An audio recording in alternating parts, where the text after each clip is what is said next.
Good morning, everyone. I'd like to welcome you to the PZA meeting for December. We have to get a roll call off the bat here, right off the bat. Sorry, Kelly. Mr. Featherling? Here. Mr. Miller? Here. Mr. Tholen? Mr. Payton? Ms. Peters? Present. Mr. Fairfield? Present. Mr. Snipes? Present. Mr. Darrell Smith? Present. Mr. Swanson? Present. Mr. Dunnell? I see him, Aaron. Mr. Present. Dunnell? Mr. Eckhoff? Present. Mr. Kirkstra? Ms. Bryan? Mr. Collins? Present. Ms. Hudson? Present. Mr. Wheeler? Present. Mr. Seroy? Present. We have a quorum. Okay. Thank you.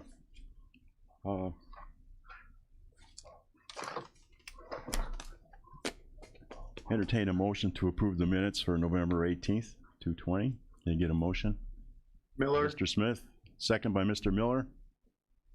I have to do a roll call. Sorry. Mr. Featherling? Here. Yes. Mr. Miller? Aye. Ms. Peters? Aye. Mr. Fairfield? Aye. Mr. Snipes? Aye. Mr. Darrell Smith? Mr. Swanson? Aye. Mr. Dunnell? Aye. Mr. Eckhoff? Aye. Mr. Collins? Aye. Ms. Hudson? Aye. Mr. Wheeler? Aye. Motion carries. Thank you. Okay, next up will be the billing report for November 2020. I get a motion to approve it, accept it, or however you want to do it. We get a, okay, Colton Eckhoff, we get a second from anybody up there? Peters. Peters, okay, second by Peters. Okay, Delbert. Discussion? Everybody, we got a lot of new people on the TV and in the room. This is Delbert Skimmerhorn. He's the planner and zoning and building department and transportation and GIS and what else? That's it. GIS, MPO, Okay. and planning department, yes. So if you ever have any questions about anything about those particular departments, you want to check with him on that. So we have several new members. Robert is here. Okay, Daryl, Todd. Okay, everybody.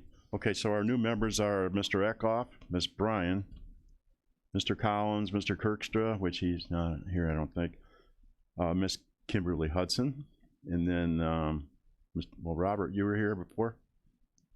You were here before? From Planning Zone? Yeah. No. Years, Yeah. years back. Okay, because I thought you were on here before. Okay. Okay.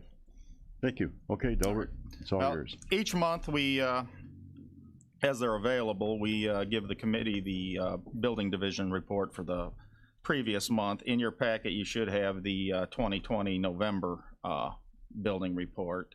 It was a fairly light month for us. We issued 3 commercial permits, 63 residential permits. There were no new home starts, with a total of 69 permits and revenue of $21,730. Comparable to November of 2019, though, we are up. In that month, we only had $13,120 in revenue and only issued 51 permits, so we are up from same month last year, quite significantly, actually. And I'll take any questions on the report. Anybody have any questions for Del on the building report? Okay, barring none, we have a motion and a second, so can we get a roll call vote, please, Kelly? Mr. Featherling? Yes. Mr. Miller? Aye. Ms. Peters? Aye. Mr. Fairfield? Aye. Mr. Snipes? Yeah. Mr. Darrell Smith? Mr. Swanson? Aye. Mr. Dunnell? Aye. Mr. Eckhoff? Mr. Collins? Aye. Ms. Hudson? Aye. Mr. Wheeler? Aye. Motion carries. Okay, thank you. Okay, next up, we do have a zoning case. We have a ZBA case 20-05 is a request for a variance to section 121 286C1, the driveway interval in the light industrial district on a parcel generally situated in section 07 of Kankakee Township. The petitioners are Commonwealth Edison Company, property owner, and Brian Haas, Burns, and McDonald Engineering and Second Company. one from the left on the bottom. Okay. Second one from the left on the bottom. Oh, no, he's talking to me, sorry. Talking about. Oh, okay. Okay. Are you gonna take a motion first, or? Yeah, let's do a motion Donald. too. Okay, first by Donald, get a second. Second by Darrell. Okay, first and a second. Thank you. Okay. This case is a request for a variance to section 121-286C1 for driveway intervals. The Kankakee County zoning ordinance allows for one driveway for every 330 feet of road frontage on any given road in the county. Can you flip to the next slide here, please? There should be one more. Commonwealth Edison owns that piece of property on the corner there of Kensington and 2000 South Road, just outside of Kankakee, and they have their substation there. They are intending to put in I forget exactly what they call it, but basically it's an electronic monitoring system with internet cables and communication cables to the north end of that property.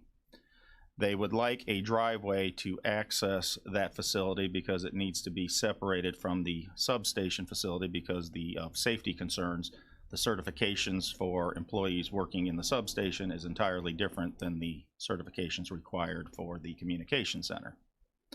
If you see the red lines on the map up there, there are two 330-foot intervals that their property reside in.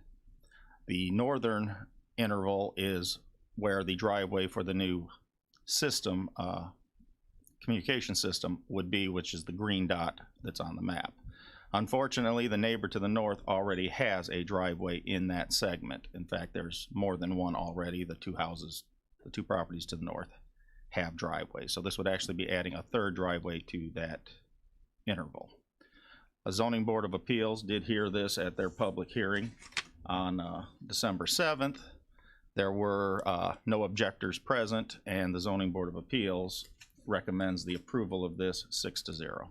Okay. Okay, anyone have any questions for Mr. Skimmerhorn on that particular case?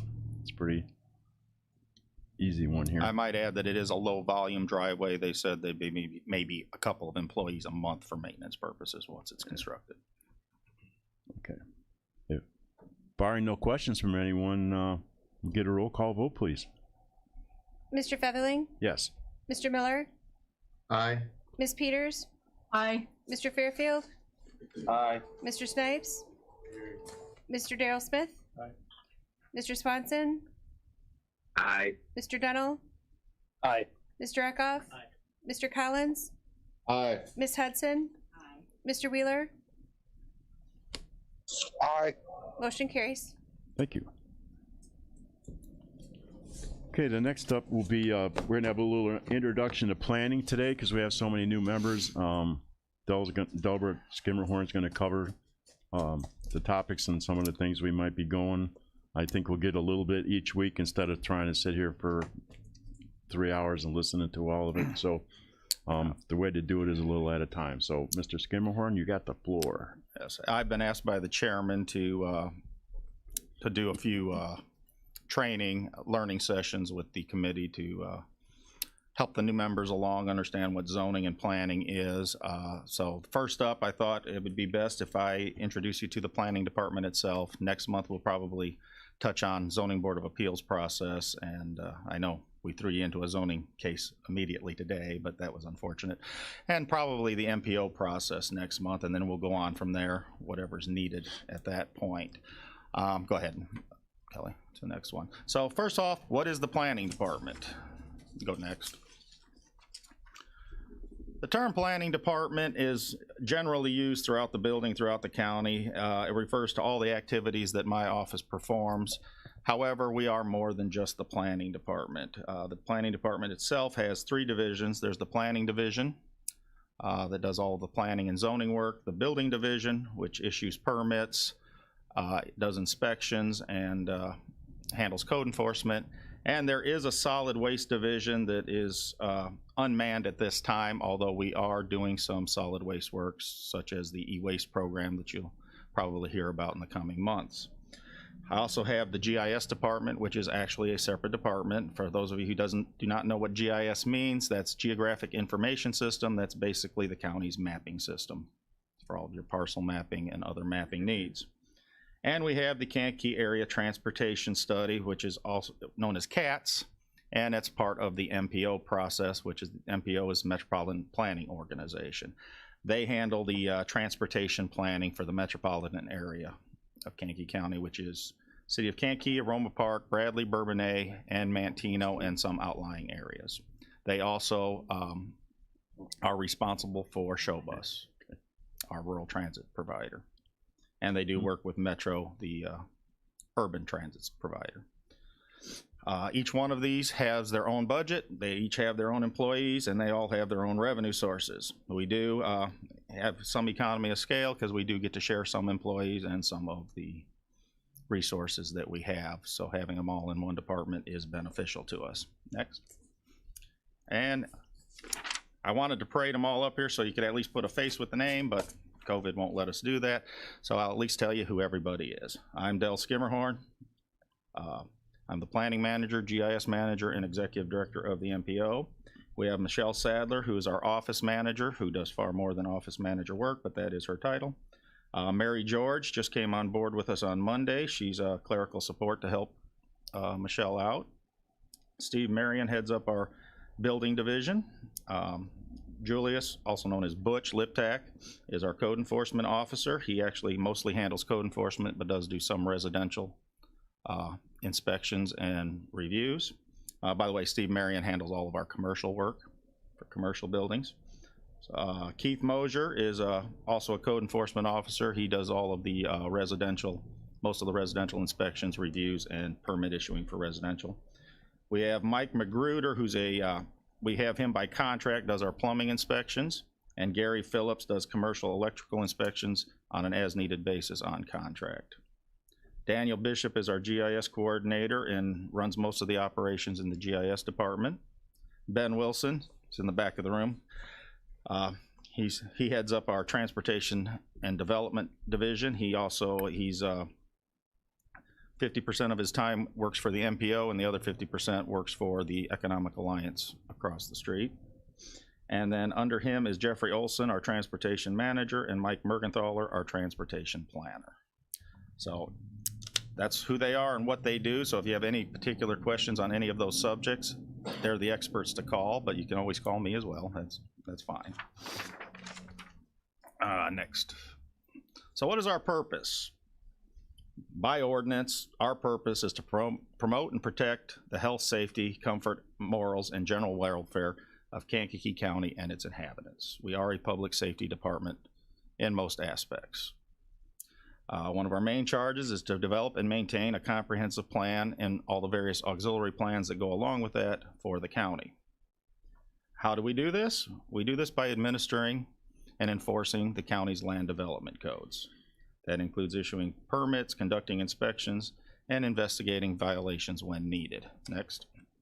And when it comes to codes, we have a lot of them. There are 11 different building codes and building regulations under Chapter 105 that we administer every day. They're listed there. I'm not going to go through every one of them. We are currently on the 2015 International Codes Series for codes. I think the 2020s are out, so within the next year or two, we will be looking to adopt those. You're usually about a year to 2 years behind when the new ones come out. And it's important that we do keep them up because that affects the ISO rating, which is the insurance rating for the county. Next, please.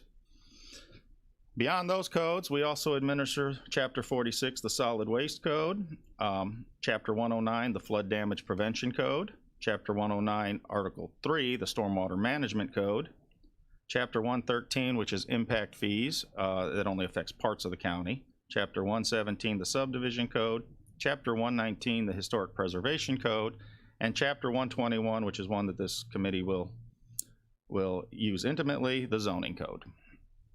Next. GIS department. What's the purpose of the GIS department? Our main purpose in the GIS department is to maintain, update, and distribute the 8 framework data layers for use by GIS partners. The partners are the county departments, and we also have the City of Kankakee, Bradley, Bourbonnais, and the Village of Manteno are also partners with us. The 8 layers are listed there.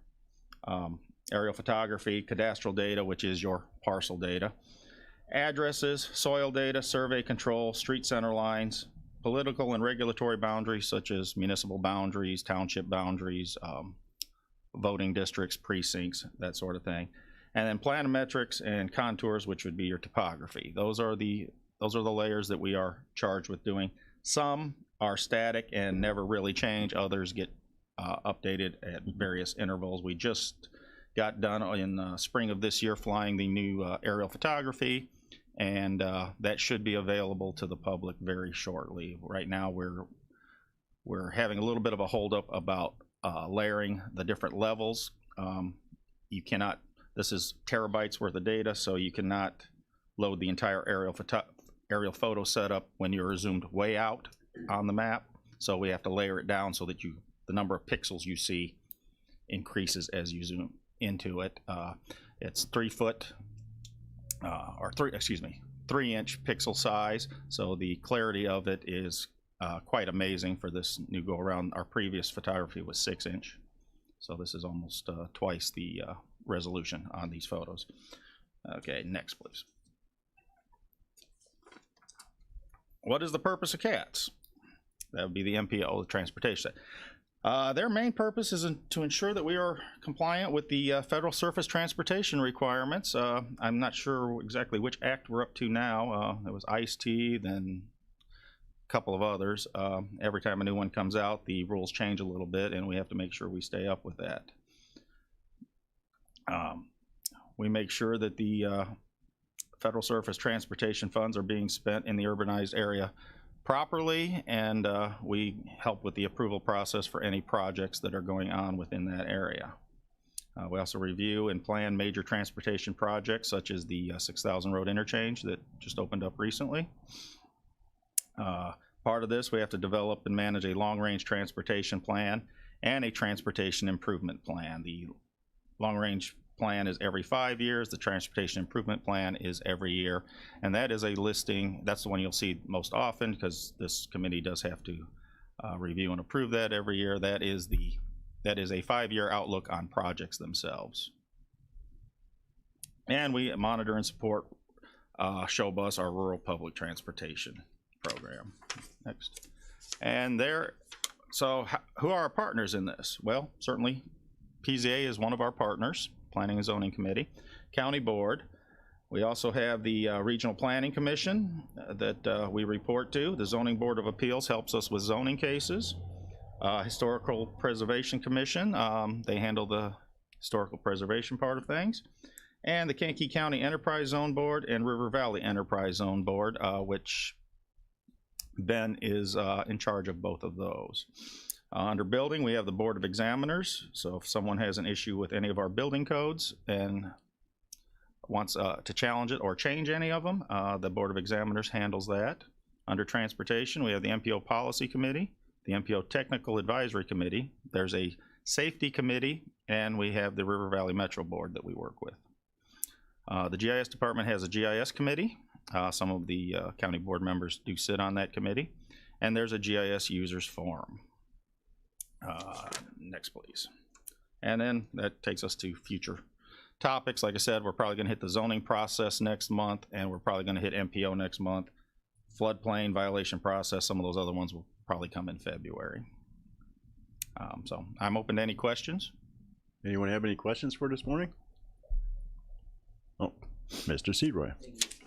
Albert, will there be a multiple choice test after this presentation, or no? Is it a half credit or a quarter I marked credit? It down as pass. All right, thank okay. Yeah. I'll take pass fail. Who was paying attention? If you did, then you got a point. If you keep your head off the desk, then you pass. Okay, all set for now, Del? We'll hit it next time. I'm good if there's no questions. Okay, I Did, don't see any anybody on questions. the Anybody screen? on Zoom have any questions for Mr. Skimmerhorn? I have one quick question. Mr. Wheeler, that you lit up there? Yes, thank you. I wanted to ask the question about the motion that was made earlier on the zoning case. Should that motion always be that we accept the findings of ZBA as part of the motion? Del? It can be. I think it's implied. If you're accepting their recommendation is the findings. Yeah, it's included in there. But I it just couldn't. thought that was good to mention because we rely on that ZBA to flesh out the details. And then Right. any other evidence comes to this committee. It helps let the members of the new members of the committee know that we're only allowed to make decisions based on evidence that's presented and not hearsay and Right. non-facts. And we will go in more in depth in that in next month's presentation about zoning. But it can't hurt if you want to add that to a motion. But the zoning board's recommendation is to accept those findings and approve it. Yeah. So if you accept their recommendation, you're accepting the findings. Okay, unless That's we it. create Thank our own findings, Del? Well, then you would not be accepting their recommendation. So you have to go over your own, cover your own. and If you take do it not from accept their recommendation, you would have to create your own findings that are contrary to their findings. there. Reverse it, okay. Okay. Can we get a motion to approve the appointments here to the Economic Alliance of Kankakee County? Might want to combine them. Yeah, I'm combining them, yeah. They're gonna combine all of them together. We get a first and a second for that. Get a first? Okay, Right, first Mr. Eckhoff, second, Mr. Smith. I didn't see your hand go up. Okay. Get another roll call, or we're not gonna, we'll go ahead and read these first, okay? We have the appointment of Andrew H. Wheeler to the Economic Alliance of Kankakee County Board of Directors, appointment of Ron Kinzinger to the Economic Alliance of Kankakee County Board of Directors, appointment of Sam Payton to the Economic Alliance of Kankakee County Board of Directors, appointment of Steve Lear to Economic Alliance of Kankakee County Board of Directors. Okay, and we get a roll call vote, please, Kelly? Mr. Featherling, Yes. Mr. Miller, Chad? Yes, aye. Mrs. Peters, Aye. Mr. Fairfield, Aye. Mr. Snipes, Mr. Darrell Smith, Mr. Swanson, Aye. Mr. Deno, Aye. Mr. Eckhoff, Mr. Collins, Mr. Aye. Collins, okay. Ms. Hudson, Mr. Wheeler, Aye. motion carries. Thank you. Okay, Dell, under GAS, we have departmental discussion. Yes, and Mr. Wheeler, feel free to jump in anytime you'd like to on this. As I stated earlier, the GIS department really consists of one employee. He handles the day-to-day operations of keeping everything running, keeping all of our servers and software working. It's getting to the point now that because of, well, let me back up a second. We're getting a lot of requests from other county departments to work on projects that they have. And unfortunately, Mr. Bishop just doesn't have the time in his day to accomplish those projects. Not that we don't want to do them, there's only so many hours in the day. And I've been in discussions with Mr. Wheeler about this, and we're looking at going a bit of a direction of possibly hiring Mr. Bishop an assistant to help out that would be paid for by, in part at least, by these other departments. The GIS department is funded by a fee at the recorder's office that pays for the entire department. In fact, no general fund money is spent on the GIS department. Unfortunately, this new hire is probably going to push us right about to the limit of that revenue stream. And we have to save money in that revenue stream for new aerial photography every 5 years. So when I did the math, it came out to above our normal yearly revenue if we hired this person at what the salary we think we would get them for, because we haven't not even advertised it yet. We'd be putting about $7,000 a year into the fund for aerial photography, which usually costs about $200,000 every 5 years. That math doesn't work. So if we do this, we're going to need contributions from the other departments that would like to use it, and we have not had full discussions with them, so that's why I'm being kind of vague on that. Mr. Wheeler just thought it'd be a good idea to let the committee here know what we're up to and where we're going with it, and we'll of course come back later when we get everything finalized. Anything to add, Mr. Wheeler? Mr. Wheeler? No, that's about it. It's we're talking to the other departments. They've expressed the interest. They definitely have the need. They need the skill set. It's just a matter of hammering out how we're going to do the details as far as remuneration. Okay, Mr. Smith? Mr. Cameron, who are these other departments and how often? Well, I didn't really want to mention them since we haven't really discussed it with them. Do you think it's okay, Mr. Wheeler? I don't mind discussing who's pulling Daniel in different directions right now. I think that's relevant. Okay. One is the 911. They're under a new mandates for the enhanced 911 system. When an address comes in, they are required by law to have it into the system in 3 days when a new address is assigned. That's one. They are currently paying a consultant to do this work, and they would like Daniel to take on that task. The county sheriff, I'm not exactly sure what work that they're needing to do, but they tell us that they have a fair amount of work for Daniel to do. And the other is county highway. They lost their GIS person a few years back and have yet to replace them. So those are the 3 departments right now. So the money they're paying in the past, could that roll over to you? That's what we're hoping. Like I said, we have not negotiated any of that yet. So I really don't want to talk about those figures. That's fine. Because I'm not sure of this new person's time, if which one's going to take what percentage of it, or if we're going to just charge the departments by the hour for their time, or how we're going to exactly do that. And so I need to have a sit down with each of these departments, and that has not occurred. So. Okay. Anything else, Del? That's what I've got for departmental discussion, unless Okay. someone else has. Mr. Wheeler, you have anything else on that, on top of that? No, not today. Mr. Snipes had his. Okay. Mr. Snipes, back? Yeah, thank you. I know there's one that's in the GIS department, but you play the devil advocate, like if God forbid, but something happens, person has to be off the whole 9 yards. Who do we have that can be cross-trained, or do you do cross-training to have someone to be able to feel that in the midst of some type of emergency or things of that nature? I am Daniel's backup. Miss all the other stuff you have to do. Yes. Yes. In his free time. But I am capable, and I am his backup. And while Daniel is our only true GIS employee, the GIS fund does subsidize 2 employees in the assessment office as well. Oh, Okay. Okay. Okay. Anyone else? Hey, Mr. Chairman. Yes.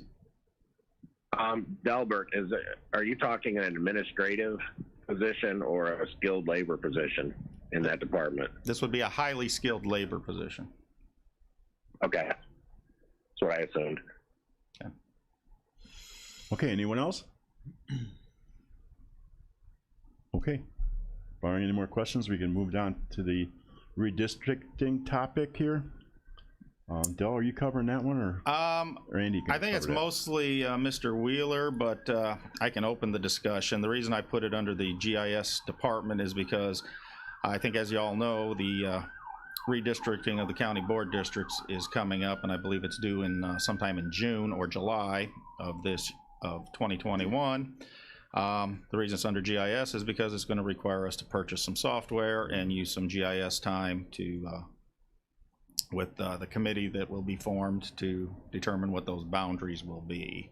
I put it on here to open the discussion for Mr. Wheeler mainly. So. Okay.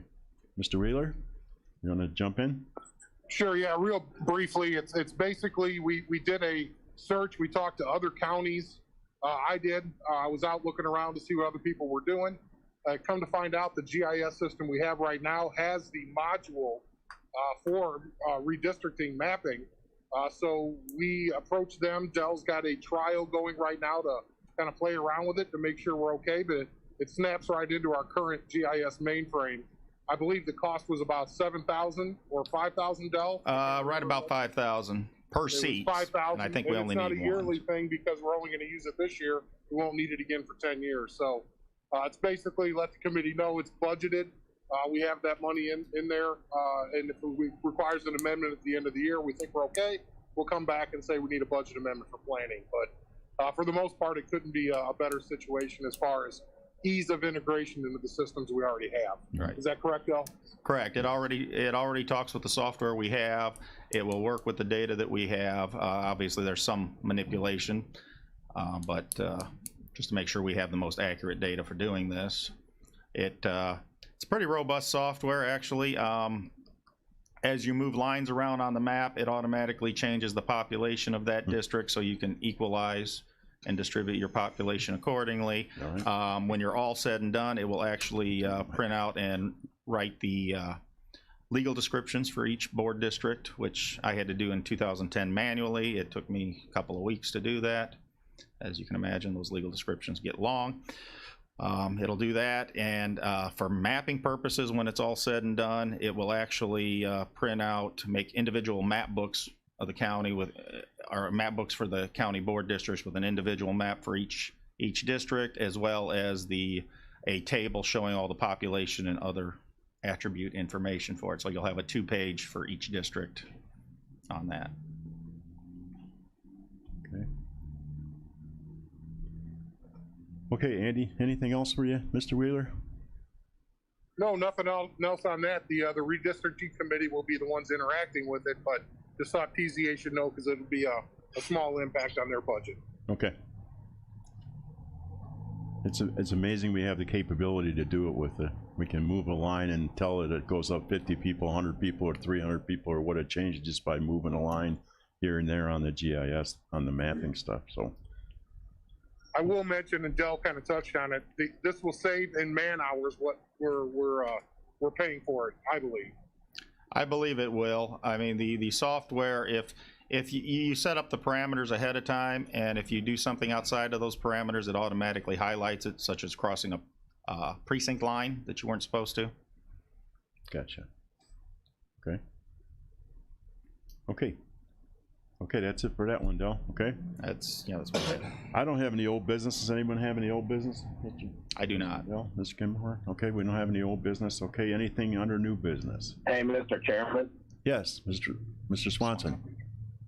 Hey, Del, I haven't heard an update on those 4 houses out by Shamrock. Oh, yeah, Have we done anywhere with those? Oh, yes. Well, the state's been dragging its feet for quite a while on that. I think COVID had a lot to do with it because all of their staff is working from home at various locations. We are supposed to be closing on the first one on a date to be announced in January. Okay, perfect. Thank you. Once we have possession of the home, then we will probably, I'm trying to, and I'd welcome any suggestions from the committee. I'm trying to time out the bidding process for the demolition to coincide with that once I get a date. But I'd like to get the bid opening for the demolition on the January PZA agenda if possible. Yeah. I had a quick question about that, Del. Will we save any money at all if we wait till we have 2? Is it cheaper to knock down 2 or 1? There is probably an economy of scale, but based on the rules and parameters given to me by the county board, I cannot do that. The county board limited me to $250,000 spent out at any given time. Okay. And cost $250,000 to tear down a house? well, that includes the purchase of the house. Okay. Okay, and these are coming in at about $120,000 a piece. Okay. And demolition is probably going to be around 20 or 30 a piece. Okay, so you're right So there. we're at Okay. I have funds left over, but not enough to do 2. Okay. We're hoping we can do the last. First of all, one of the houses dropped off. It was sold, and the new owner does not want to be part of the program. So we only have 3 houses. We have one that is owned by one individual, and the other 2 are owned by a different person. So we're doing the one first because that is also the most expensive one, getting that one out of the way. As soon as we are reimbursed for that demolition and purchase, then we will move on to the other two. We're hoping that we can get those two done at the same time Okay, and be done with it. okay, But if it doesn't work out, then we'll have to do those individually as well. okay.